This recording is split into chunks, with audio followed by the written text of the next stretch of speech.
Bheki Cele is given a resignation letter.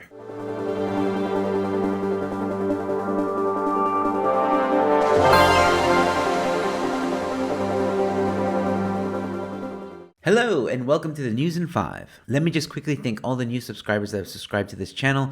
We have hit 6,000 subscribers, ladies and gentlemen, and I thank you all so much for the amazing support. It's great to see such a great response to these videos, and I'm going to keep them coming. To my old subscribers who are still here, thank you also for coming back and watching the content. And for all of you on this channel, don't forget to leave a like and share the video far and wide. And if you're new to this channel, well, please consider becoming part of that 6,000 and subscribing. All right. Now let's dive in. Action Society writes Bheki Cele's resignation letter, sign and vacate. So what this is all about is that basically Action Society went to Bheki Cele's offices last week and handed him a resignation letter. Tshepi Mmekwa was there herself to hand in the resignation, and here's what she had to say. Today Action Society is here at the Talcum Towers, which houses the Police Minister's office. We're here to deliver a letter of resignation for the Minister. We know that the Minister is too busy with all his imbizos and all his TV appearances. So Minister, here is the letter, the resignation letter. We have written it for you. All you have to do is sign and vacate the offices.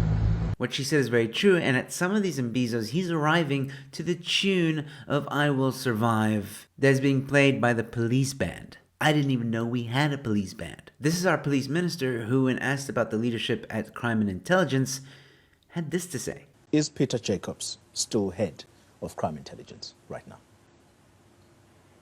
I don't know. How can you not know, Minister?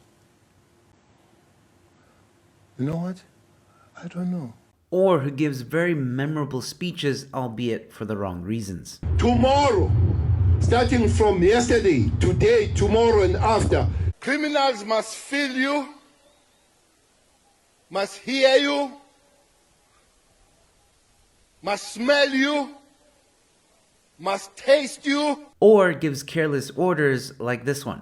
Don't ask the question who started. Join the war, shoot and kill. And then later you ask who started the war. Or who says that a woman was lucky to be sexually assaulted by one man instead of 10. The one 19-year-old was lucky, if it is lucky, that was raped by one man. How, in any way possible, is that lucky? Or he's too busy telling civilians to shut up.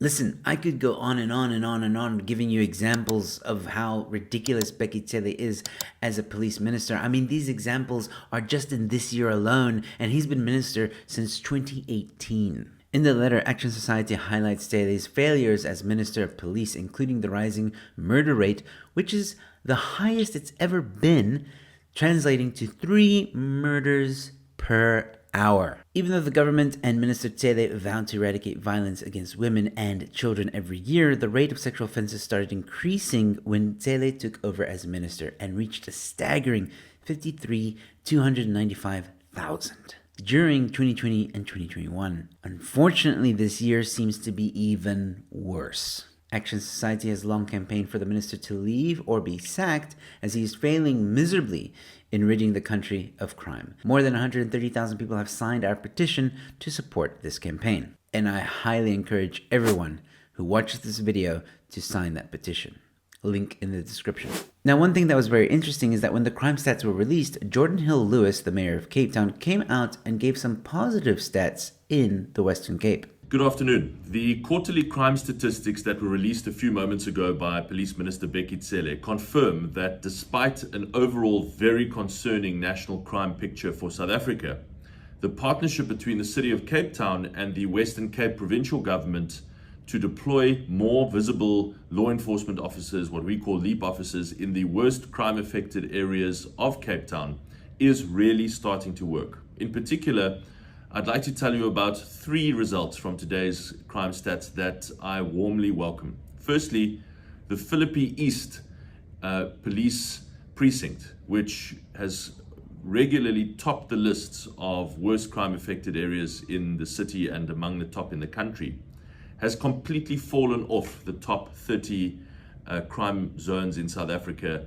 in these latest statistics after LEAP was deployed there earlier this year. That's a big one. Then, over the last 12 months in Gugulethu in Cape Town, we have seen a 30.4% decline in murder. That is really significant. And in Delft, Kraaifontein, Harare, Khayelitsha, and several other LEAP deployment areas where our officers are on the beats, on the streets every day fighting crime, we are seeing noticeable declines in murder and contact crimes. That shows that devolved policing, where the city and provincial governments take more policing powers and deploy those officers, that is working in keeping people safer. And that underscores our argument for the city of Cape Town to take over and to adopt more policing powers from the national government and to have that policing power devolved. Thank you. Look, as some of you may know who frequent this channel very often know that I'm not a big fan of politicians in general, but I will give credit where it is due. At least one party in South Africa is doing something about the crime. So well done to the city of Cape Town, the Western Cape government, and the DA for the positive outlook. Hopefully you can continue to make the Western Cape a safer place. As for Action Society, keep up the good work and keep up the fight. I implore everyone who's watching this video to please go to the link in the description and please sign the petition. And also share this video far and wide. Ah yes, thanks Sauromosaurus. Ladies and gentlemen, this might be some more content you might be interested in. Before you go, please let me know your thoughts on Bheki Cele. Do you think he's a good police minister, or do you think he should sign that resignation? Well, with all that being said, ladies and gentlemen, stay safe, be kind to one another, and I'll see you at the next one. Cheers.